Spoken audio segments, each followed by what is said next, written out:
چونکہ گھرانے میں پوری فیملی میں اس کا کوئی خاص رجحان نہیں تھا اور میرے اصرار پر پھر وہ انکار نہیں کر سکے، تو مجھے مجبوراً ایک قریبی مدرسے میں داخل کروا دیا جہاں میں نے حفظ شروع کیا۔ اسی دوران جو ہے نا وہ شہادت رسالے میں شیخ زبیر علی زئی رحمہ اللہ کے سوال اور جواب چھپتے تھے، اسماء و رجال کی ایک پوری بحث ہوتی تھی، وہ اپنے طرف کھینچتی تھی مجھے، یعنی شیخ صاحب سے تعلق استوار کروانے میں ابو بکر صاحب کا بہت کردار تھا۔ تو اس وقت سے لے کر پھر میں ان کی وفات تک ان کے ساتھ ہی رہا۔ تو لوگ بھی نسبت کرتے ہیں، جیسے آپ نے بھی سنا ہوگا علی مرزا صاحب ہیں، انجینئر محمد علی مرزا صاحب، کہ ہم حافظ زبیر علی زئی صاحب رحمہ اللہ کے شاگرد ہیں۔ جہاں تک علی مرزا صاحب کا تعلق ہے، یہ جتنی دفعہ بھی شیخ رحمہ اللہ سے ملے ہیں سوال جواب کے لیے ملے ہیں۔ جہاں تک استادی اور شاگردی کا تعلق ہے وہ بالکل نہیں ہے۔ ایک دفعہ ہم اکٹھے بیٹھے تھے، فون آیا، فون کی جو تصویر ہے میری طرف کر کے کہتے ہیں یہ دیکھو علی مرزا کا مجھے فون آ رہا ہے، لیکن اب میں اس کے ساتھ کوئی رابطہ نہیں رکھتا۔ مختلف شہروں میں تقاریر کے لیے، دروس کے لیے اور کچھ علمی دورہ جات ہوتے ہیں، ان کے انعقاد کے لیے بھی جاتا ہوں۔ کئی کتابیں آپ کی ابھی تک آ چکی ہوں گی؟ تقریباً 20 سے زیادہ ہیں، 20 سے زیادہ، اور اتنی ہی اب زیر طبع ہیں انشاءاللہ۔ تو جس کی ہم سے کوئی دل آزاری ہوئی ہو تو ہم معذرت خواہ ہیں۔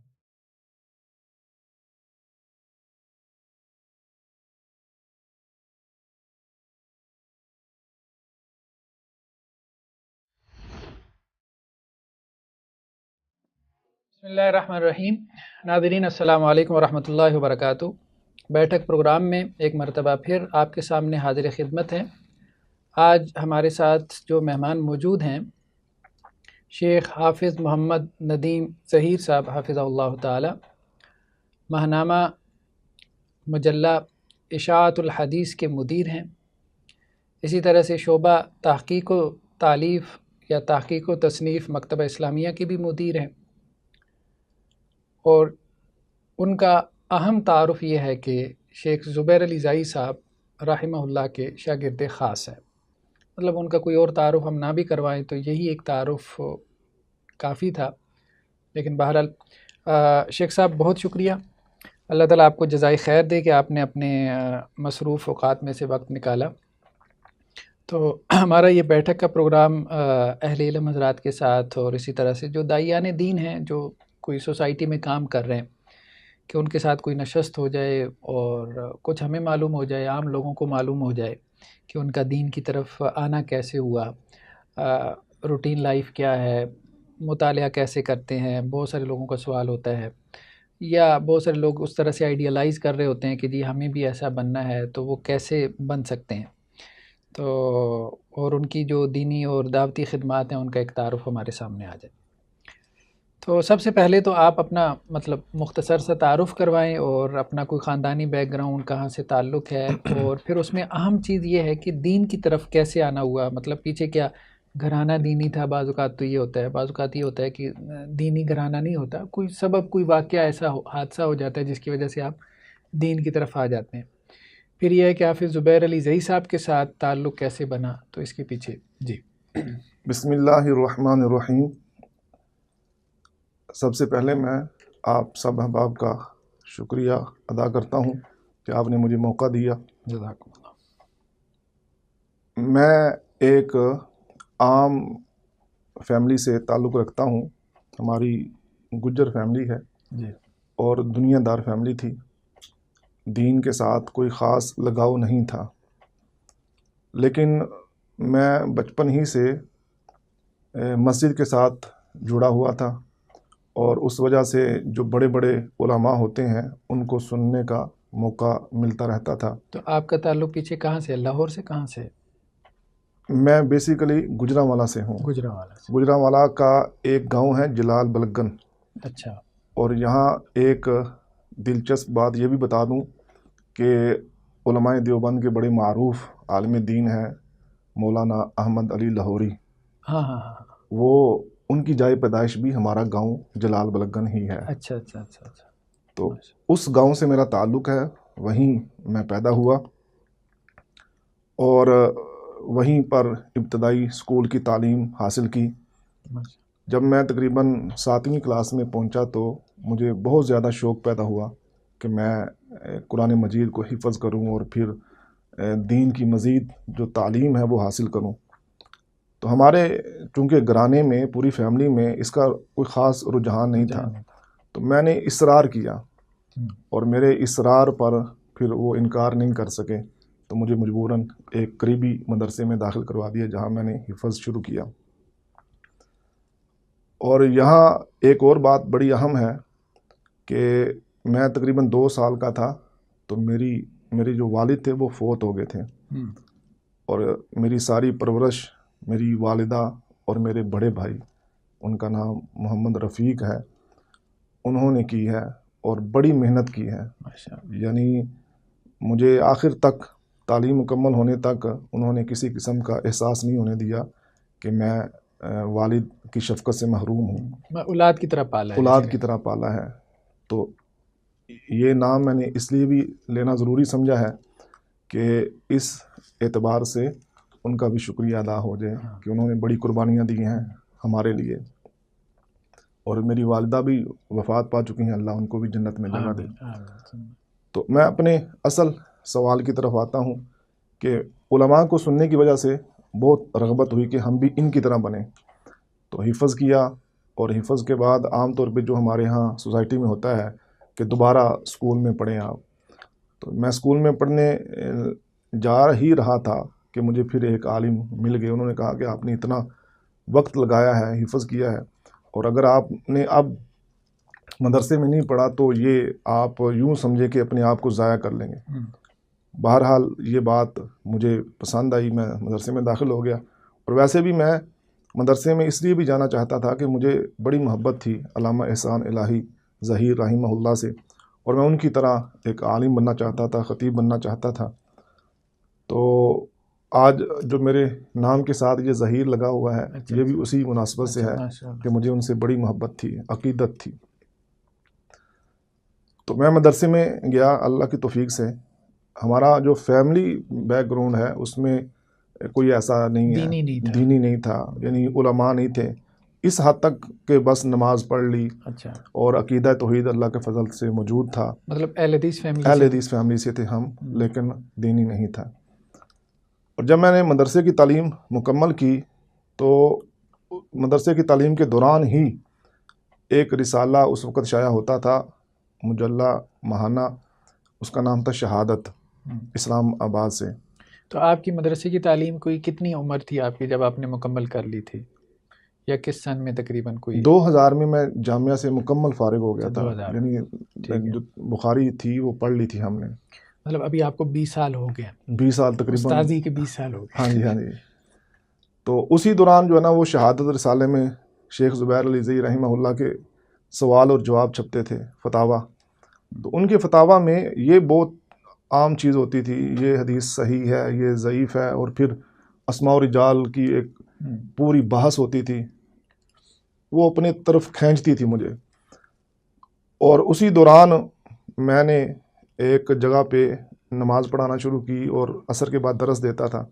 وہاں پہ ہمارے ایک بزرگ تھے جو سلطان محمود صاحب کے شاگرد تھے، محدث جلال پور پیر والا، وہ وہاں پہ رہتے تھے اپنے بچوں کے ساتھ۔ تو انہوں نے مجھے کہا کہ میں آپ کو فارغ ٹائم پہ مشکات پڑھایا کروں گا، وہ بڑے اچھے طریقے سے وہ مجھے مشکات پڑھاتے تھے۔ ان کے ایک بیٹے تھے ابو بکر صدیق صاحب، اسلام آباد میں آج بھی وہ بڑے معروف ہیں، اور ایک عربی اخبار کے وہ ایڈیٹر بھی ہیں، اور ان کے بڑے بھائی جو ہیں وہ قاری انس صاحب، مکتبہ عربی کتب کا بہت ذخیرہ ان کے پاس ہے، وہ یہ کام کرتے ہیں۔ تو ابو بکر صدیق صاحب نے میرے جو شوق کو دیکھا تو انہوں نے کہا کہ ایک بہت بڑے عالم ہیں زبیر علی زئی صاحب، آپ کو ان کے پاس جانا چاہیے۔ تو میں اس کا کوئی سبب نکالتا ہوں، کیونکہ میں نے پہلے ان کو پڑھا ہوا تھا اور دل میں ایک عقیدت سی تھی، خواہش تھی۔ وہ مجھے ایک دفعہ ایک پوری کلاس ہماری کو لے گئے وہاں پر، ہم تقریباً 15-20 لڑکے تھے حضروں میں۔ پہلی دفعہ جب ہم گئے، شیخ صاحب کی لائبریری دیکھی، بہت خوشی ہوئی۔ اس کے بعد انہوں نے جو ہماری آؤ بھگت کی اور پھر جو ہمارے سوالات کے جوابات انہوں نے بڑی خوش دلی سے دیے۔ یہ کوئی کس سن کا واقعہ ہوگا، کوئی اگر یہ تقریباً زور ڈالیں تو؟ 1900 98 کی بات ہے غالباً. 98 کی بات. ہاں جی. ٹھیک.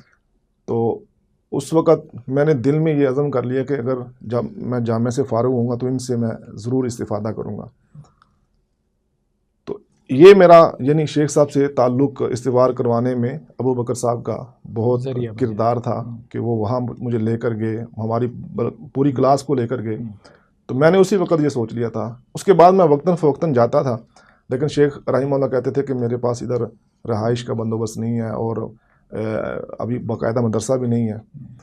تو 2000 میں جب میں فارغ ہوا تو میں شیخ صاحب کے پاس گیا, لیکن وہاں پہ بندوبست نہیں تھا رہنے کا. تو وہیں سے پھر میں جامعہ ابی بکر میں چلا گیا. ان دنوں میں یہ بڑی شہرت تھی کہ جو وہاں پڑھتا ہے بھلے 1 یا 2 سال پڑھے, اس کا داخلہ مدینہ میں ہو جاتا ہے. اچھا اچھا. تو اسی غرض سے میں وہاں گیا. وہاں بھی ہمارے بہت ہی ایک جلیل القدر استاذ تھے, اللہ ان کی حفاظت فرمائے, مولانا عمر فاروق سعیدی حافظہ اللہ. ماشاءاللہ ماشاءاللہ. وہ اس وقت شیخ الحدیث تھے جامعہ میں, اور انہوں نے میرے ساتھ بڑا شفقت والا, بڑا محبت والا معاملہ کیا کہ علیحدہ طور پہ وہ مجھے کچھ نہ کچھ سمجھاتے, پڑھاتے اور کتابوں کا تعارف کرواتے کہ یہ آپ کے لیے پڑھنے میں بہت اچھی رہے گی. ایک دن پھر انہوں نے مجھے یہ کہا کہ وہ بھی محقق آدمی ہیں, مطلب جی ان کی کتابیں ابو ماشاءاللہ داود کا ترجمہ بھی لکھا ہے انہوں نے.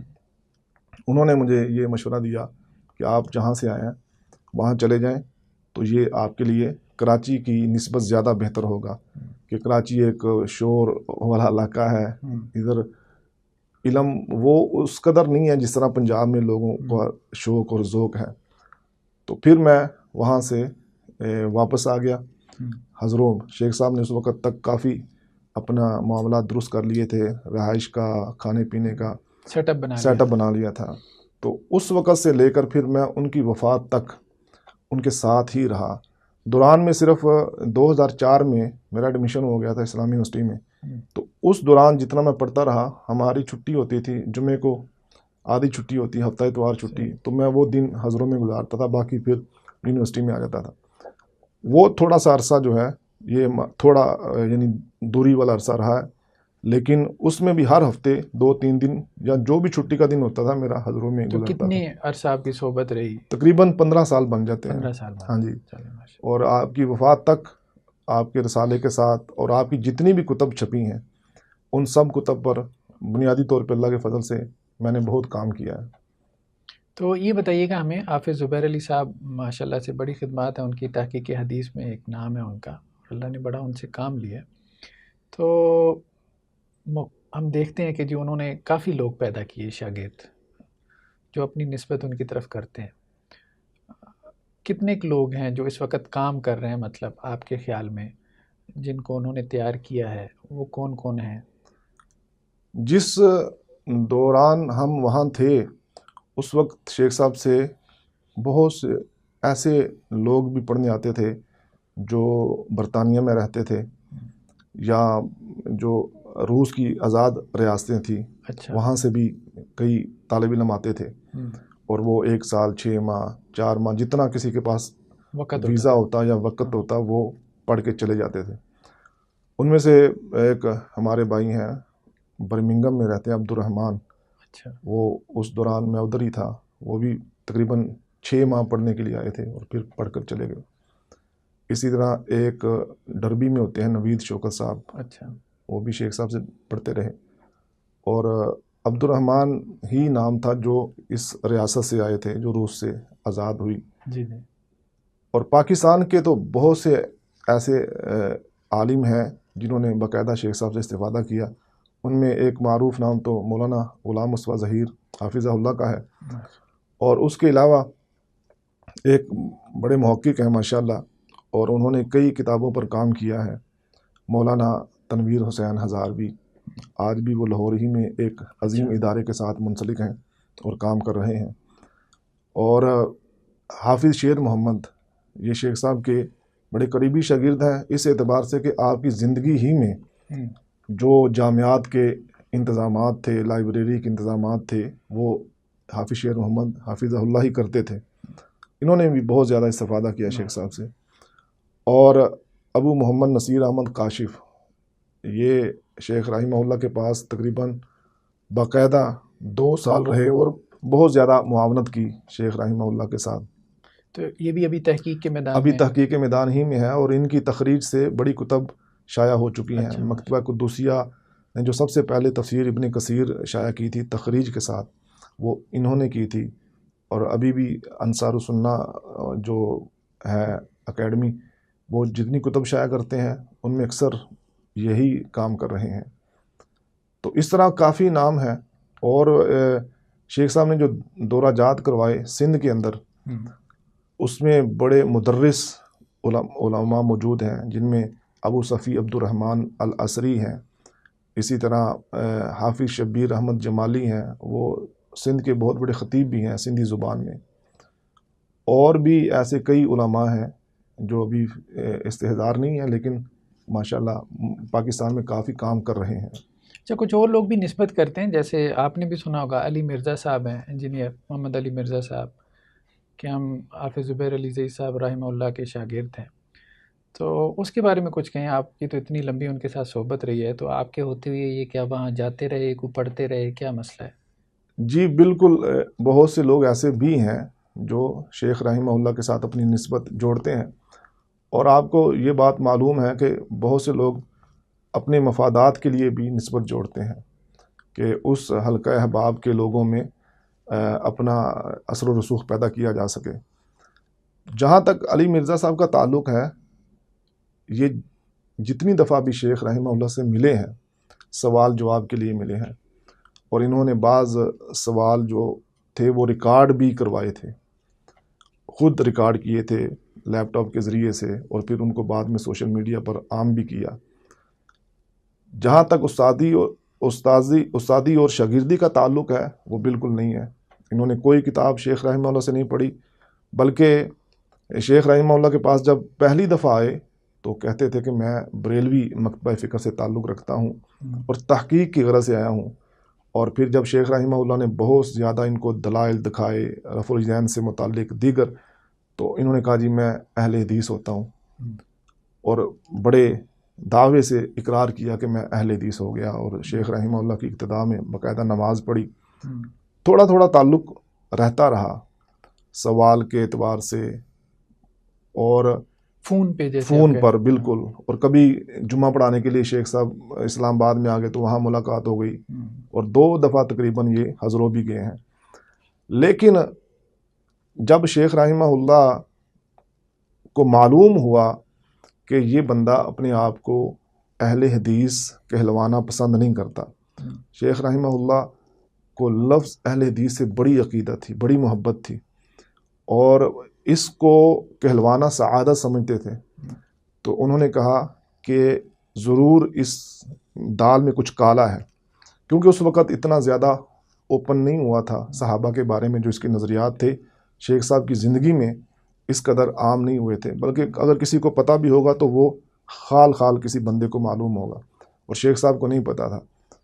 اور جب آہستہ آہستہ باتیں شیخ صاحب تک جانا شروع ہوئیں تو شیخ رحمہ اللہ نے باقاعدہ بائیکاٹ کر دیا اپنی زندگی ہی میں. ایک دفعہ ہم اکٹھے بیٹھے تھے تو فون آیا، اور مجھے فون کی جو تصویر ہے میری طرف کر کے کہتے ہیں یہ دیکھو علی مرزا کا مجھے فون آ رہا ہے، لیکن اب میں اس کے ساتھ کوئی رابطہ نہیں رکھتا، اور نہ میرا دل کرتا ہے کہ میں فون اٹھاؤں. اور پھر آپ نے فون نہیں سنا. اسی طرح حافظ عبد الباسط فہیم حافظہ اللہ، ان کے توسط سے مجھے معلوم ہوا ہے، ان کا ایک کلپ گردش کرتا تھا واٹس ایپ پر کہ مسجد نبوی میں شیخ رحمہ اللہ نے باقاعدہ کئی لوگوں کے سامنے برات کا اعلان کیا ہے. تو یہ شاگرد بھی نہیں ہے، اور نظریاتی طور پہ ہاں شروع میں اس نے شاید دعویٰ کیا ہو کہ میں اہل حدیث ہوں، نظریاتی طور پہ یہ اہل حدیث بھی نہیں ہے، بلکہ بہت سے اب علماء تو یہاں تک کہتے ہیں کہ یہ جو نیم رافضی والا معاملہ ہے یہ بھی نہیں ہے، یہ پکا رافضی والا معاملہ ہے. تو صحابہ کے بارے میں اور بہت سی ایسی اور عقیدے کی باتیں ہیں، آپ پر تو مخفی نہیں ہے ماشاءاللہ، آپ نے تو بہت زیادہ پکڑ بھی کی ہے. تو وہ نہ اہل حدیث ہے اور نہ شیخ صاحب کا شاگرد ہیں. اچھا، ماشاءاللہ سے آپ اپنی کوئی دینی اور دعوتی خدمات کے بارے میں بتائیں کہ آپ جیسے دیکھیں نا دین کے مختلف میدان ہیں، تو تحقیق و تصنیف ہے، اور کچھ لوگ خطابت میں آگے ہوتے ہیں، کچھ لوگ ذرا تدریس میں ہیں، کچھ کی دعویٰ ایکٹیویٹیز بہت زیادہ ہوتی ہیں، اچھے داعی اور مبلغ ہوتے ہیں. تو آپ کس میدان میں کام کر رہے ہیں اور اس کا کچھ تعارف کروائیں. میں تقریباً ہر میدان ہی میں اپنی بساط کے مطابق کوشش کر رہا ہوں کہ دعوت میں بھی، تبلیغ میں بھی، وہ بھلے مجھے ڈور ٹو ڈور جانا پڑے، اچھا، یہ کام بھی کرتا ہوں اللہ کے فضل سے. تو اس میں کیا کسی وہ تبلیغی جماعت والوں کے ساتھ ہیں، جیسے وہ گجرانوالہ میں ایک بنی ہوئی ہے تبلیغی مرکز، یا ویسے اپنے طور پہ، یعنی جہاں پہ ہم موجود ہوتے ہیں وہاں پہ چند ساتھیوں کو اکٹھا کرتے ہیں اور پھر کوشش کرتے ہیں کہ سب ان کے ذریعے سے دوسرے ساتھیوں تک پہنچا جائے. اور اسی طرح مختلف شہروں میں تقاریر کے لیے، دروس کے لیے، اور کچھ علمی دورہ جات ہوتے ہیں، ان کے انعقاد کے لیے بھی جاتا ہوں. ابھی ایک ہفتے کے لیے میں سندھ گیا تھا، وہاں پر ہم بڑے بڑے شہروں میں بھی گئے، چھوٹے چھوٹے گوٹھوں میں بھی گئے، جن کو وہ گوٹھ بولتے ہیں ہمارے ہاں، گاؤں دیہات. تو یہ تبلیغ کا سلسلہ اللہ کے فضل سے جاری ہے، دعوت ہم دیتے ہیں. اسی طرح تحریر ہے، تحریر میں باقاعدہ ایک رسالہ ہے، اس میں میں لکھتا ہوں اور میں اس کا مدیر بھی ہوں. ایک اور رسالہ ہے ہمارے دوست مولانا ارشد کمال صاحب کا، نور الحدیث، اس کے اندر بھی تفسیر سورہ یوسف اور سوالات کے جوابات میں دیتا ہوں. اور کئی موضوعات پر لکھا ہے اور تحقیق کی ہے کئی کتابوں کی. اس میں سنن ابن ماجہ ہے، وہ مکتبہ اسلامیہ نے شائع کی ہے اللہ کے فضل سے. اور مشکات کی کتاب ہے جو مکتبہ قدوسیہ نے شائع کی، اس کی مکمل تخریج اور تعلیق میں نے کی تھی. اور اس طرح تحفۃ العروس ہے، میاں بیوی ایک دوسرے کا دل کیسے جیتے ہیں، اسلامی وظائف، حسن المسلم جو بڑی معروف کتاب ہے، اس کی تحقیق بھی کی اور اس کی تلخیص بھی میں نے کی علیحدہ سے مختصر کر کے بھی. تو اس طرح تحریر کے میدان میں بھی. اور تقریر، کتنی کوئی کتابیں آپ کی ابھی تک آ چکی ہوں گی؟ تقریباً 20 سے زیادہ ہیں، 20 سے زیادہ، اور اتنی ہی اب زیر طبع ہیں انشاءاللہ. ماشاءاللہ ماشاءاللہ. اور یہ زیادہ تر تحقیق اور تخریج اور تحقیق اسی سے متعلق. اور تدریس میں بھی اللہ کے فضل سے میں نے کوشش کی ہے باقاعدہ جامعہ میں. ویسے تو شیخ صاحب کے جامعہ میں پڑھاتا رہا ہوں، اور اس کے بعد ادھر جامعہ لاہور الاسلامیہ بیت العتیق میں بھی میں نے باقاعدہ 2 سال پڑھایا ہے. ماشاءاللہ. اور ابھی ہمارا اپنا جو ادارہ ہے مرکز القدس لاہور اوان ٹون میں، وہاں پر بھی دورہ تخصص کروا رہا ہوں انشاءاللہ. ماشاءاللہ. تو دورہ تخصص وہ حدیث میں ہوتے جی، حدیث، اصول حدیث. تو وہ کتنے عرصے کا ہے؟ مطلب فی الحال کوئی اس میں آنا چاہے تو فی الحال تو ہم نے شروع کیا 25 شعبان سے 25 رمضان تک. 25 شعبان. اس کے بعد انشاءاللہ باقاعدہ یہ پلاننگ ہے ہماری کہ اس بارے میں باقاعدہ ایک کام کیا جائے، ورک کیا جائے. اچھا، یہ بتائیے گا، تحقیق حدیث ماشاءاللہ سے آپ کا میدان ہے، آپ کے استاد محترم کا بھی میدان تھا، اور جتنا بھی اختلاف کیا جائے، کسی سے بھی اختلاف کیا جا سکتا ہے، اہل حدیث فکر تو یہی ہے. لیکن یہ ہے کہ اس میں کوئی شک نہیں کہ حافظ زبیر علی زئی صاحب بہت محنتی، بہت مخلص جو ہے وہ عالم دین تھے اور ریسرچر تھے، محقق تھے، اور انہوں نے اپنی محنت سے، اپنے اخلاص سے اپنے شاگردوں کی، قابل شاگردوں کی ایک جماعت چھوڑی. کیا اختلافات ہیں، مطلب منہجی اختلافات تحقیق حدیث میں حافظ زبیر علی زئی صاحب کے دوسرے علماء کے ساتھ، علامہ البانی کے ساتھ، یا ویسے جیسے رسالوں میں پڑھنے میں آتی ہیں چیزیں، محدث ہو گیا، اور ارشاد اللہ قصری صاحب کے مطلب ان کے شاگردوں کی طرف سے تدلیس کا مسئلہ ہے، حسن لغیری. تو اس کے بارے میں آپ بتائیں کہ اصل میں اختلاف ہے کیا؟ میں یہ سمجھتا ہوں کہ اختلاف تو کسی بھی چیز میں کیا جا سکتا ہے اور شروع سے ہوتا آیا ہے. اور یہ صرف حدیث، اصول حدیث ہی خاص نہیں ہے، جتنے بھی ہمارے علمی موضوعات ہیں ان سب میں اختلاف موجود ہے. حتیٰ کہ جو فقہی عام مسئلے، فروعی مسائل ہیں، ان میں بھی اختلاف موجود ہے. اگر اختلاف کیا جائے اور اس میں شدت اختیار نہ کی جائے تو یہ لائق تحسین ہے. یہ بہت اہم نقطہ ہے جی، آپ کا. اور اس میں بڑا کچھ سیکھنے کو ملتا ہے. جو 2 فریقیں ہوتی ہیں وہ بہت سی چیزیں آپس میں حل کر لیتی ہیں، لیکن جب شدت آتی ہے تو وہ ہٹ درمی والا معاملہ ہو جاتا ہے، اس میں سیکھنے کے مواقع ختم ہو جاتے ہیں. یعنی آپ کہہ رہے ہیں کہ اس کو حق کو باطل نہ بنایا جائے، بس یہ ہے کہ راجے مرجو والا معاملہ، افضل مفضول کا معاملہ ہے. اس میں آپ یہ دیکھ لیں موجودہ دور میں شیخ زبیر علی زئی رحمہ اللہ کے ساتھ جو اختلاف کیا جاتا ہے تدلیس کے مسئلے میں یا حسن لغیری ہی کے مسئلے میں یا زیادت الثقات کے بارے میں، کوئی بھی ایسا مسئلہ جو بظاہر مختلف فی ہے، اس میں ہمارے جو اسلاف میں سے علماء موجود ہیں، یعنی یہ اختلاف کوئی نیا نہیں ہے، پہلے سے چلا آ رہا ہے۔ جب ان علماء نے اتنی شدت اختیار نہیں کی، ایک دوسرے کو برداشت کیا ہے، تو ہمیں بھی ایک دوسرے کو برداشت کرنا چاہیے۔ آپ دیکھیں کہ تدریس کے مسئلے میں امام شافعی رحمہ اللہ کا موقف بڑا واضح ہے، اور پھر بہت سے محدث انہی کے موقف کو لے کر آگے چلے ہیں، جیسے ابن حبان ہیں۔ تو اور امام شافعی کا موقف کیا تھا، ذرا قارئین کے لیے بس مختصراً بیان کر دیں۔ امام شافعی رحمہ اللہ کا یہ کہنا تھا کہ مدلس راوی اگر اس کی تدلیس ثابت ہو جائے، بھلے وہ ایک ہی دفعہ اس نے تدلیس کی ہو، اس کے بعد اس کی روایت اتنی دیر تک قابل قبول نہیں ہوگی جب تک وہ سماع کی صراحت نہیں کر دے گا، یعنی حدثانی، اخبرانی، سمیت وغیرہ کے جو الفاظ ہیں جن کے ذریعے سے تصریح سماع ہوتا ہے، تب تک وہ حدیث حجت نہیں ہوگی۔ یہی بات شیخ زبیر علی زئی رحمہ اللہ نے یعنی موجودہ دور میں متعارف کروائی۔ تو یوں سمجھ لیجئے کہ شیخ رحمہ اللہ کے جو اسلاف میں ہیں وہ امام شافعی، خطیب بغدادی اور ابن حبان اور بہت سے اہل علم نے اس کو جمہور کا موقف قرار دیا ہے۔ تو اگر ان بڑے بڑے ائمہ کو آج ہم برداشت کرتے ہیں، تو جو شیخ زبیر علی زئی رحمہ اللہ انہی کے پیرو ہیں، تو ان کو بھی برداشت کرنا۔ دوسری طرف کا موقف کیا تھا کہ وہ کثیر التدلیس قلیل التدلیس کا فرق کرتے جی، کثیر التدلیس اور قلیل التدلیس کا فرق کیا جاتا ہے۔ اسی طرح طبقات والا معاملہ ہے۔ ہم یہ کہتے ہیں کہ طبقات جو حافظ ابن حجر عسقلانی رحمہ اللہ کے ہیں، ان سے انہوں نے خود بھی اختلاف کیا ہے، ہمارے موجودہ دور کے جو علماء ہیں وہ بھی کرتے ہیں۔ مثال کے طور پہ آپ دیکھیے، حافظ رحمہ اللہ نے امام ظہری کو تیسرے طبقے میں شامل کیا ہے۔ ہمارے علماء موجودہ دور کے وہ ان کو تیسرے طبقے کا مدلس نہیں مانتے، بلکہ بہت سے ایسے ہیں ان کو سرے سے مدلس ہی نہیں مانتے۔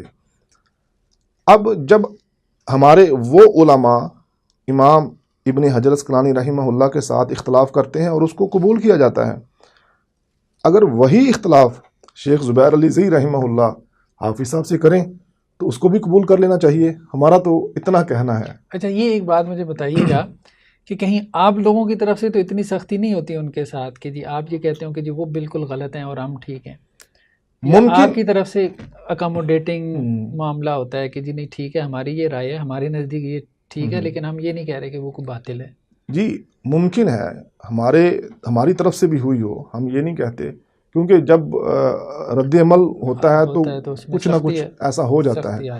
لیکن آپ اصولی طور پہ سمجھتے ہیں کہ جی دونوں آراء چونکہ شروع سے چلی آ رہی ہیں تو ہمیں اتنا زیادہ اس میں نہیں ہو جانا چاہیے، جیسے آپ نے شروع میں ایک بات اچھی کی تھی کہ بھائی وہ بہت زیادہ کھینچا تانی اور اختلاف تو امت میں ہے، تو اس کو مان کے آپ ایک رائے اختیار کر لیتے ہیں تو بس بالکل۔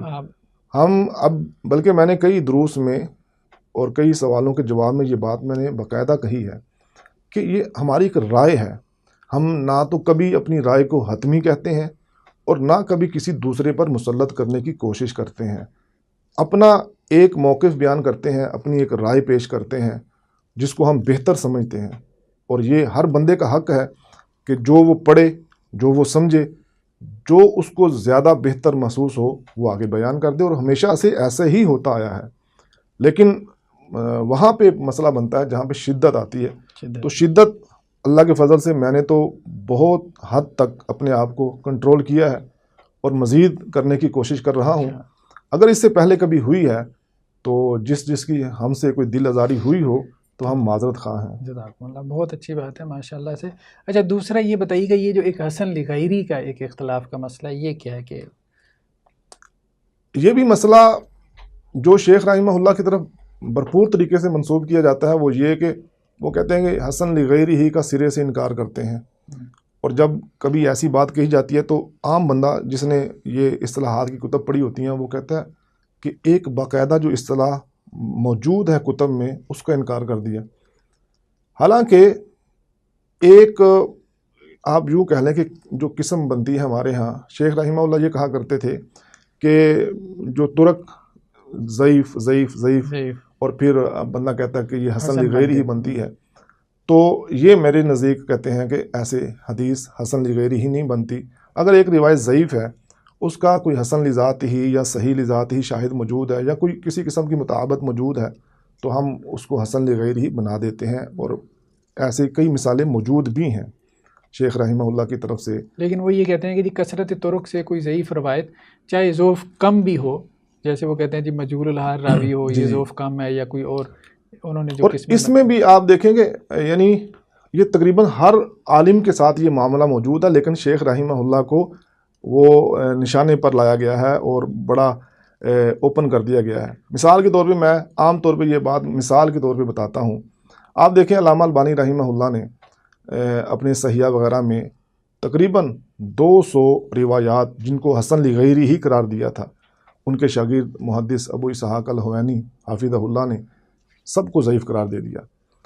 یعنی کوئی دنیا میں میرے علم کے مطابق ایسی روایت موجود نہیں جس کو حسن لغیری ہی قرار دیا گیا ہو، اور وہ اسی طرح ضعیف جمع ضعیف سے حسن لغیری ہی بنی ہو، اس پر امت کا اتفاق ہو گیا ہو۔ نہیں، ویسے علامہ البانی تو حسن لغیری کے قائل ہیں۔ جی قائل ہیں، اسی لیے تو میں نے کہا کہ جن کو انہوں نے حسن لغیری ہی قرار دیا ان کے شاگرد نے ضعیف قرار دے دیا۔ اسی طرح اگر علامہ البانی رحمہ اللہ نے کسی کو حسن لغیری ہی قرار دیا ہے تو شیخ زبیر علیہ رحمہ اللہ نے اس کو ضعیف قرار دیا ہے، تو جس طرح محدث ابو اسحاق الحوینی کہ اس عمل کو قبول کیا جاتا ہے، ہم یہ کہتے ہیں کہ شیخ زبیر کو بھی قبول کیا جا سکتا ہے۔ لیکن اس میں نا میرے خیال میں اصولی اختلاف تو پھر بھی باقی رہتا ہے۔ جی وہ بھی یہ اصولی طور پہ نہیں مان رہے حسن لغیری کو، مان ہی نہیں رہے کہ مانتے ہیں حسن لغیری ہی ضعیف جو ترک ہوتے ہیں زیادہ ضعیف والے، ان سب کو جمع کر کے حسن لغیری نہیں مانتے شیخ رحمہ اللہ، یہ مانتے ہیں۔ یعنی یہ اصولی طور پہ نہیں مانتے، وہ اصولی طور پہ مانتے ہیں۔ جی یہ بات تسلیم والی بات ضرور ہے کہ یہ اصولی طور پہ، لیکن جو ہم بات کرنے جا رہے ہیں اور اس سے کافی حد تک جو معاملہ جو ہے نا افہام و تفہیم کا ذریعے سے حل ہو سکتا ہے کہ دنیا میں آج تک کوئی ایسی روایت نہیں جس کو حسن لغیری ہی کہا گیا ہو، سب ہی کا اتفاق ہو، کسی نہ کسی عالم نے اس سے اختلاف کیا ہے۔ یعنی یہ ایک دیکھا جائے تو یہ اصول حدیث کی بڑی کتب میں بھی آپ دیکھیں گے تو یہ شروع سے اختلافی مسئلہ رہا ہے، تو اس اختلاف کو اصول سے ہٹ کر جیسے ابھی آپ نے بات کی ہے دیکھا جائے تو شیخ رحمہ اللہ کے ساتھ شدت والا معاملہ نہیں کرنا چاہیے، ان کو بھی قبول کیا جا سکتا ہے، ان کی رائے وہ بات آپ کی کو بھی ٹھیک ہے، احترام، شدت والا معاملہ نہیں کرنا چاہیے، چیزوں کو ایک علمی رائے آئے تو اس کو انسان کو دیکھنا چاہیے، باقی انسان اس سے اختلاف کر لے تو ٹھیک ہے۔ یہ دوسرا مسئلہ ہو گیا۔ تیسرا مسئلہ جو ہے نا وہ جیسے عام طور پہ بیان ہوتا ہے کہ جی شیخ صاحب کے ہاں جو راوی کے اوپر حکم لگانے کا جو ایک منہج تھا، ابھی ہم منہجی مسائل ڈسکس کر رہے ہیں، جزیات کو تو نہیں، جزیات میں تو حدیث کسی کے نزدیک صحیح ہوتی ہے، ضعیف ہو سکتی ہے، وہ آپ کی بات ٹھیک ہے، اصل چیز تو پیچھے اصول ہیں، اصولی باتیں ہونی چاہیے۔ کہ شیخ صاحب کے یہاں یہ بھی اصول تھا کہ وہ یہ کہتے تھے کہ جی جمہور اگر جو ہے وہ ائمہ جرح و تعدیل کسی راوی کو اگر وہ ضعیف کہہ دیتے ہیں تو وہ ضعیف ہے، اگر کسی کو ثقہ کہہ دیتے ہیں۔ یہ جمہور کا اصول کیا ہے، جمہوریت کا؟ یا اصل میں بیسیکلی یہ اصول نہیں ہے، شیخ رحمہ اللہ کے نزدیک یہ ایک تطبیق کا راستہ تھا جو وہ اختیار کرتے تھے کہ جب کسی راوی کے بارے میں یا کسی حدیث کے بارے میں حکم لگانے میں بڑی مشکل پیش آ رہی ہو کہ دونوں طرف بڑے ممتاز علل کے ماہر جید علماء محدثین ہوں، تو ترجیح کسے دی جائے؟ تو ترجیح میں وہ یہ دیکھتے تھے کہ جو چیز میں نے سمجھی ہے بڑے متقدمین علماء سے، کیا میری طرح کی جو سمجھ ہے وہ ایسے علماء کو بھی تھی جیسے حافظ ابن حجر عسقلانی رحمہ اللہ، علامہ نووی اور امام ذہبی رحمہ اللہ، دیگر آپ یہ پورے محدثین کی فہرست چل سکتی ہے اوپر تک۔ تو پھر وہ ترجیح دینے کے لیے، تطبیق دینے کے لیے جمہور کا سہارا لیتے تھے، ورنہ جمہور کوئی کلیہ قاعدہ نہیں ہے، کوئی اصول نہیں ہے۔ اصل چیز وہی ہے جو اصول ہیں، علل ہے، علل کو ہمیشہ ترجیح دی گئی ہے، لیکن جہاں پہ جرح مفسر نہیں ہوتی تھی اور کسی نتیجے پر پہنچنا مشکل ہوتا تھا، وہاں تطبیق کے لیے جمہور کا سہارا لیا جاتا تھا۔ یہ بات ہمارے لوگوں کو سمجھ نہیں آئی، تو انہوں نے کہا جی یہ تو سر گنتے ہیں، جو علل ہے یا اصول ہیں ان کی نزدیک نعوذ باللہ ان کی کوئی اہمیت نہیں ہے، تو جب ایک طرف سر گنتے ہیں تو اتنے زیادہ ہو گئے تو وہ صحیح ہو گئی، دوسری طرف سر گنے تو وہ ضعیف ہو گئی، حالانکہ ایسا نہیں ہے۔ یہ آپ دیکھیں گے کہ وہیں پر یہ قاعدہ استعمال کیا گیا یا یہ بات استعمال کی گئی جہاں کوئی اور راستہ نہیں تھا، ہاں جی دقت ہوئی حل کے لیے، نتیجہ اخذ کرنے کے لیے، وگرنہ بعض اوقات تو یہاں تک بھی ہوا ہے۔ اپنی کتاب انوار الصحیفہ میں شیخ رحمہ اللہ نے ایک روایت کے بارے میں لکھا، رجال ثقات، اس کے راوی تقریباً سب ثقہ ہیں، لیکن امام بخاری رحمہ اللہ نے اس کو معلول قرار دیا ہے، لہٰذا یہ روایت ضعیف ہے۔ یعنی یہاں ایک بڑے محدث علل کے ماہر کی وجہ سے روایت کو ضعیف قرار دیا جا رہا ہے۔ اچھا یہ بتائیے گا کہ یہ منہجی اختلافات تو خیر بہرحال آپ کہہ رہے ہیں کہ جی یہ پہلے سے ہم میں سے بھی چلے آ رہے ہیں، تو آپ کا خود کبھی کوئی اختلاف ہوا ہو یا آپ کے علاوہ آپ کے جو کلاس فیلوز ہیں انہوں نے شیخ صاحب سے اختلاف کیا ہو؟ مطلب ایسا تو نہیں ہے کہیں آپ کے اندر بھی کوئی جمود ہے اس حوالے سے کہ جی ہمارے شیخ صاحب کی یہ رائے ہے تو اب ہم نے اسی کے مطابق چلنا ہے؟ اللہ کے فضل سے شیخ رحمہ اللہ نے ہماری جو تربیت کی ہے انہوں نے اس جمود ہی کو توڑا ہے، اور وہ اپنے شاگرد کے اختلاف کو لوگوں کے سامنے بیان بھی کیا کرتے تھے تاکہ شاگرد کی حوصلہ افزائی ہو کہ شاگرد بھی اپنے استاد سے اختلاف کر سکتا ہے۔ اور ہم نے یعنی تحقیقی میدان میں بھی اپنے شیخ سے بعض جگہ پر اختلاف کیا ہے دلائل کے ساتھ، اور اس کے علاوہ جو فروعی مسائل ہیں یا کوئی فقہی مسائل ہیں ان میں بھی اللہ کے فضل سے دلائل سے اختلاف کیا ہے۔ بعض روایتیں ایسی ہیں جن کو شیخ رحمہ اللہ نے صحیح قرار دیا، وہ ہماری تحقیق میں ضعیف ہیں، اور بعض ایسی ہیں جو انہوں نے ضعیف قرار دی ہماری تحقیق میں بعد میں صحیح ثابت ہو گئی اللہ کی توفیق سے۔ اسی طرح اور کئی مسائل ایسے تھے جن میں ہم اختلاف کرتے تھے اور وہ بڑی خندہ پیشانی سے ان کو قبول کرتے تھے، جیسا کہ میں نے آپ کو بتلایا وہ لوگوں میں اس کی تشہیر بھی کرتے تھے کہ میرے شاگرد جو ہیں وہ مجھ سے اختلاف کرتے ہیں، تو جس شاگرد کی حوصلہ افزائی کے لیے ہم سمجھتے ہیں کہ وہ ایسے بتایا کرتے تھے تاکہ شاگردوں میں یہ جمود نہ آئے کہ نہیں جی جو ہمارے استاد نے کہا ہم نے اسی کو قبول کرنا ہے اور اسی کو آگے پھیلانا ہے۔ ایسی بات، ایسی تربیت کبھی نہیں شیخ رحمہ اللہ نے کی۔ اچھا ایسا بھی کوئی آپ کو مطلب ایکسپیرینس ہوا، آپ کی اتنی ان کے ساتھ صحبت رہی ہے کہ کبھی انہوں نے کسی حدیث کی کوئی تحقیق کی ہو بعد میں اس سے رجوع کر لیا ہو؟ جی بالکل، یہ ہو جاتا تھا، مطلب خوبی بھی ان میں بہت زیادہ پائی جاتی تھی، اور وہ بڑے یعنی اعلانیہ طور پہ رجوع کرتے تھے۔ یہ نہیں کہ بعض لوگوں کی غلطی اگر واضح ہو جائے تو وہ چپکے سے ہی اس کی تصحیح کر دیتے ہیں، کسی کو بتاتے بھی نہیں ہیں۔ شیخ رحمہ اللہ باقاعدہ اپنے مجلہ میں اعلان لگایا کرتے تھے کہ فلاں وجہ سے یا فلاں علت کی بنا پر میں نے روایت کو ضعیف قرار دیا تھا، اب مجھے بعد میں اس کے شواہد مل گئے یا کوئی مطابعات مل گئی یا سماع کی تصریح مل گئی تو فلاں روایت جو ہے وہ صحیح ہے۔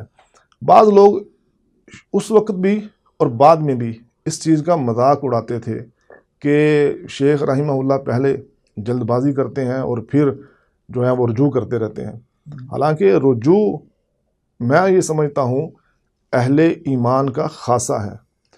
غلطی کوتاہی کس سے نہیں ہوتی، لیکن جو بندہ اپنی غلطی کوتاہی کو تسلیم کر کے رجوع کر لیتا ہے وہی اللہ کے فضل سے حق والا انسان ہے۔ تو شیخ رحمہ اللہ سے ایسی اگر کمی کوتاہی ہوتی تھی یا ایک بار تحقیق کی وسائل کم تھے اور وہ چیزیں میسر نہیں تھیں تو بعد میں وہ چیزیں میسر آ گئیں۔ کچھ کتب ایسی تھیں جیسے امام بہقی رحمہ اللہ کی کتاب یہ خلافیات ہے اور البدر المنیر ابن ملقن وغیرہ کی، اس طرح کی کتب جو بعد میں شائع ہوئیں ان میں بڑا مواد تھا، بہت علم تھا، ان کے ذریعے سے بھی بڑے مسائل حل ہوئے۔ جب وہ ان تک پہنچے انہوں نے پڑھا تو پھر اپنی سابقہ باتوں سے رجوع بھی کرنا پڑا۔ تو ایسا تو ہر عالم کے ساتھ ہوتا ہے، لیکن ہم یہ سمجھتے ہیں کہ یہ ان کی نیک نیتی تھی جس کو لوگوں نے استہزاء یا مذاق کا ذریعہ بنایا۔ یہ بتائیے گا، آپ ماشاءاللہ ان کے ساتھ رہے، آپ زیادہ باتیں آپ سے شیخ صاحب کی طرف چلی گئیں، بس مجھے کوئی ایسی دلچسپی زیادہ پیدا ہو رہی ہے چونکہ میری نہیں ملاقات ہوئی، اور بھی بہت سارے لوگ جو جاننا چاہتے ہوں گے، تو میں نے کہا اب آپ سے اس بہانے ملاقات ہو گئی تو کوئی سوال کر ہی لوں۔ شیخ صاحب کی زندگی کے کوئی ایسا واقعہ، مطلب ان کی کوئی ایسی عادت، کوئی ایسی خصلت جو آپ کو بہت دل کو لگی ہو اور آپ اس کو بیان کرنا چاہیں، ٹھیک ہے، یا جس میں عام لوگوں کے لیے یا علماء کے لیے چلیں کوئی رہنمائی ہو، جیسے ہم عام طور پہ اہل علم کے قصص بیان کرتے ہیں۔ میں نے شیخ رحمہ اللہ کی بہت سی خوبیاں دیکھی ہیں، لیکن ایک خوبی جو بیان کرنا ضروری سمجھتا ہوں وہ یہ کہ شیخ رحمہ اللہ میں یہ جذبہ بہت زیادہ تھا کہ جس چیز کا علم مجھے ہو گیا ہے کسی نہ کسی طریقے سے وہ دوسرے تک پہنچ جائے، حتیٰ کہ اگر آپ نے ایک مطالعہ کے دوران ایک قول ہی پڑھا ہے نا، وہ صبح کو اپنے شاگردوں کو ضرور بتائیں گے، اور پھر رسالے میں بھلے چھوٹا سا وہ ڈبہ لگانا پڑے اس میں ضرور لکھیں گے تاکہ لوگوں تک پہنچ جائے۔ تو یہ چیز بہت زیادہ عام تھی ان میں، اور اس کے علاوہ ان کے اندر جو جذبہ تھا مسلک کی حمیت والا اور غیرت ایمانی بہت زیادہ تھا، کہ وہ یہ کہا کرتے تھے کہ ہر چیز میں کمپرومائز ہو سکتا ہے لیکن توحید اور سنت پر کمپرومائز نہیں ہو سکتا، یعنی مسلک اہل الحدیث پر کمپرومائز نہیں ہو سکتا۔ اور عام ان کی زبان پر یہ لفظ ہوتے تھے کہ مسلک کے لیے، اہل الحدیث کے لیے میری جان بھی حاضر ہے۔ اچھا، یہ بتائیے گا، اب آپ کی طرف آتے ہیں، ماشاءاللہ سے آپ کی کتابوں کا بھی تذکرہ آ گیا، آپ کی دعوتی علمی تدریسی خدمات کا بھی، تو اپنی کوئی پرسنل لائف کے بارے میں بتائیں، مطلب روٹین لائف کیا ہے، شادی وادی آپ کی ہو گئی، بچے کتنے ہیں، کیا کر رہے ہیں آپ، ان کو کیا بنانا چاہتے ہیں، تو اس حوالے سے کچھ عرض کریں۔ جی، اللہ کی توفیق سے میری شادی ہو چکی ہے اور میں اپنی ازواجی زندگی میں بہت زیادہ خوش ہوں۔ ماشاءاللہ۔ جو میری شریک حیات ہیں وہ دینی اعتبار سے میری بہت زیادہ معاونت کرتی ہیں، ماشاءاللہ، اللہ ان کو جزائے خیر دے۔ آمین۔ اور اللہ نے مجھے 2 بیٹیاں عطا کی ہیں، ماشاءاللہ۔ اور میرا یہی ارادہ ہے کہ اللہ نے عطا کی ہیں تو وہ ان کو اللہ کے راستے اللہ کے ہی راستے میں ان کو صرف کیا جائے، کہ وہ قرآن پڑھیں، حدیث پڑھیں، اور پھر جہاں تک ان کی طاقت ہے وہ اس کی تبلیغ کریں۔ کوئی ذہن میں جیسے کوئی خواہش ہو، دینی خواہش کہ کچھ مستقبل میں کرنا چاہتے ہوں، کیا آتا ہے ذہن میں، مطلب جو ابھی تک نہیں کر پائے؟ انسان کا ہوتا ہے نا کہ اگر مجھے موقع ملے، وسائل ملے، میں یہ کروں وہ کروں، یا وقت ملے۔ جی، مجھے قرآن مجید کے ساتھ بڑا لگاؤ ہے، تفسیر کے ساتھ، اور میری بڑی دیرینہ خواہش ہے کہ میں قرآن مجید کی تفسیر لکھوں، اور اس انداز سے لکھوں کہ یعنی اس میں کسی قسم کی تشنگی نہ رہے، اور اپنی پوری طاقت اس پہ میں صرف کر دوں، پوری محنت کے ساتھ۔ اور اسی طرح 2 کتابوں کی شرح لکھنے کی بھی بڑی خواہش ہے، اچھا، ایک صحیح بخاری اور ایک صحیح مسلم۔ ماشاءاللہ۔ تو مطالعے کی کیا کوئی آپ کی روٹین ہے؟ عام طور پہ نوجوان بہت سوال پوچھتے ہیں کہ جی مطالعہ کیسے کریں، کیسے روٹین بنائیں اس کی، تو آپ کی کیا روٹین ہے، مطلب صبح سے شام تک کی تدریسی اوقات مطلب کتنے ہیں، اور مطالعے کے اوقات کتنے ہیں؟ عام طور پہ تو باقاعدہ جو پڑھائی میں کرتا ہوں وہ مغرب کے بعد یا عشاء کے بعد، پھر جب تک نیند نہیں آتی وہ پڑھتا ہی رہتا ہوں۔ اور اس کے علاوہ صبح سے لے کر یعنی نماز کے اوقات ہوتے ہیں جو اپنی لائبریری سے باہر نکلتے ہیں، جہاں کوئی گھر کی ضرورت ہو تو اس کے لیے نکل گئے، ورنہ میرا تقریباً اکثر اوقات لائبریری ہی میں رہتے ہیں، اس میں لکھنا پڑھنا، کوئی شاگرد آ گئے ان کو پڑھا دیا یا خود پڑھتے رہے۔ تو ایک بات جو ضروری کرنا چاہتا ہوں وہ یہ کہ موجودہ دور میں مطالعہ میں خلل واقع ہوا ہے۔ 10 سال پہلے تقریباً نہیں تھا، 5 سال پہلے جب سے یہ موبائل وغیرہ آیا ہے، اور آپ کے توسط سے ہم یہ بات بھی کر دینا چاہتے ہیں کہ اس میں ہمارے جو چاہنے والے ہوتے ہیں، جو ہم سے سوال کرتے ہیں، ان کی ڈیمانڈیں بہت ہوتی ہیں کہ آپ واٹس ایپ استعمال کریں، یعنی ہر وقت ہمیں جواب میسر، یعنی 24 گھنٹے آپ ادھر ہی رہیں، جب ہے۔ بھی ہمارا سوال آئے آپ جواب دے دیں، آپ سوشل میڈیا استعمال کریں، آپ یہ کریں، آپ وہ کریں۔ اور پھر جب ہم ان کی ڈیمانڈ پوری کرنے کے لیے تھوڑا سا ان کی طرف جاتے ہیں تو وہ ہمیں پورا کھینچنے کی کوشش کرتے ہیں، تو جس کے نتیجے میں ایک عالم کی تدریس، تحریر، تقریر اور جو اس نے اپنا ذاتی مطالعہ کرنا ہوتا ہے اس میں بہت زیادہ خلل واقع ہوتا ہے۔ تو ہم اپنے ساتھیوں کو، اپنے چاہنے والوں کو یہ پیغام دینا چاہتے ہیں کہ محدود وقت میں جو بہت ضروری ہو وہ آپ یعنی سوشل میڈیا کے ذریعے سے یا واٹس ایپ وغیرہ کے ذریعے سے پوچھیں، باقی علماء کو فارغ کر دیں۔ لیکن یہ آپ کی بہت اہم بات ہے، لوگ ناراض ہوتے ہیں بلکہ یہ بھی سمجھتے ہیں متکبر ہے۔ جی، ہمیں بہت سی باتوں کا سامنا کرنا پڑا ہے کہ وہ جواب نہیں دیتے، وہ تو سلام کا جواب نہیں دیتے، حالانکہ بہت سی وجہ ہوتی ہیں کہ کبھی انسان سفر میں ہوتا ہے، کبھی کہاں ہوتا ہے، کبھی کہاں ہوتا ہے، تو کبھی وہ پڑھا رہا ہوتا ہے، اس وقت وہ استعمال نہیں کر سکتا موبائل۔ تو میں یہ سمجھتا ہوں کہ علماء کو، جو ہماری عوام ہے، ان کو چاہیے کہ علماء کو اس سلسلے میں تھوڑی سی لچک دیں اور ان کو فارغ کر دیں۔ مطلب اس میں بھی دیکھا جا سکتا ہے نا، چھوٹے چھوٹے سوال بعض اوقات لوگوں کے ہوتے ہیں، وہ خود نیٹ پہ سرچ کر سکتے ہیں۔ بالکل۔ بلکہ ایک صاحب نے مجھے کہا، ایسے بہت سارے لوگ ہوتے ہیں جو بعد میں شکوہ بھی کرتے ہیں۔ ایک صاحب نے شکوہ کیا، آپ صاحب ایک سوال ہی تو کیا تھا۔ میں نے کہا آپ کو یہ نہیں معلوم کہ آپ دن میں وہ 25ویں تھے جس نے سوال کیا تھا۔ آپ نے تو یہ کہا کہ میں ایک بندہ اور میں نے حافظ صاحب کو سوال کیا، تو اصل میں وہ لوگ یہ نہیں سوچ رہے ہوتے کہ کتنے ہیں جو حافظ ندیم ظہیر صاحب کو سوالات کر رہے ہیں اس دن میں۔ ٹھیک ہے، تو اب اگر ان کو وہ سوالات کے جوابات دینا شروع کر دیں تو وہ بیچارے نماز بھی نہ پڑھ پائیں۔ اور ایسا ہی ہوتا ہے کیونکہ ہم سے جو لوگ سوال پوچھتے ہیں وہ عام طور پہ کسی نہ کسی تحقیق سے متعلق ہوتے ہیں، تو وہ جب ہم تحقیق شروع کرتے ہیں تو جو اپنا پہلا کام ہو رہا ہوتا ہے وہ رک جاتا ہے۔ پھر یہی ہمارے وہ احباب ہوتے ہیں جو یہ ہمیں کہتے ہیں کہ اتنے عرصے سے آپ یہ کام کر رہے ہیں ابھی تک پورا ہی نہیں ہوا، یعنی وہ کہاں کہاں جا کے اس کا اثر پڑتا ہے ہمارے ان بھائیوں کو اندازہ نہیں ہے۔ نہیں، علماء کے وقت کی قدر کرنی چاہیے، بالکل بہت ضروری ہے، لوگوں کو بھی سمجھنا چاہیے۔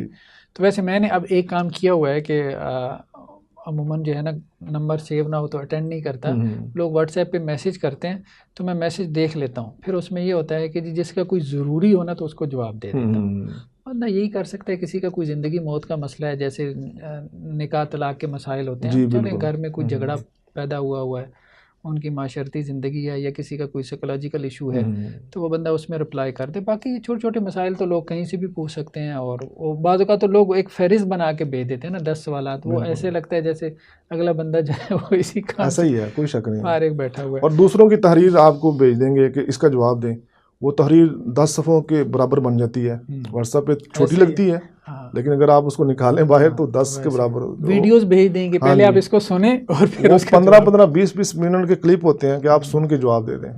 تو یہ بہرحال یہ ناظرین سے گزارش ہے کہ یہ مشکلات العلماء ہیں، اس کو علماء کی یہ مشکلات ہیں، اس کو مد نظر رکھیں، ظاہری بات ہے یہ بہت اہم مسئلہ ہے، تو انہوں نے گھر کو وقت دینا ہے، اپنے جو تدریسی اور تحقیقی جو بھی ان کی وہ خدمات ہیں اس کو انہوں نے وقت دینا ہے، تو اس کے ساتھ ساتھ یہ سوال جو آپ کا سلسلہ اگر لمبا چوڑا شروع ہو جائے، ایک عالم دین کو دن میں 20-30 سوالات آئیں اور وہ ان کے جوابات دینے بیٹھ جائیں تو وہ لوگ مائنڈ بھی کرتے ہیں، بعض اوقات میں نے دیکھا بہت غصہ بھرا جواب بھی دیتے ہیں، پتہ نہیں، تو بہرحال مائنڈ نہیں کرنا چاہیے۔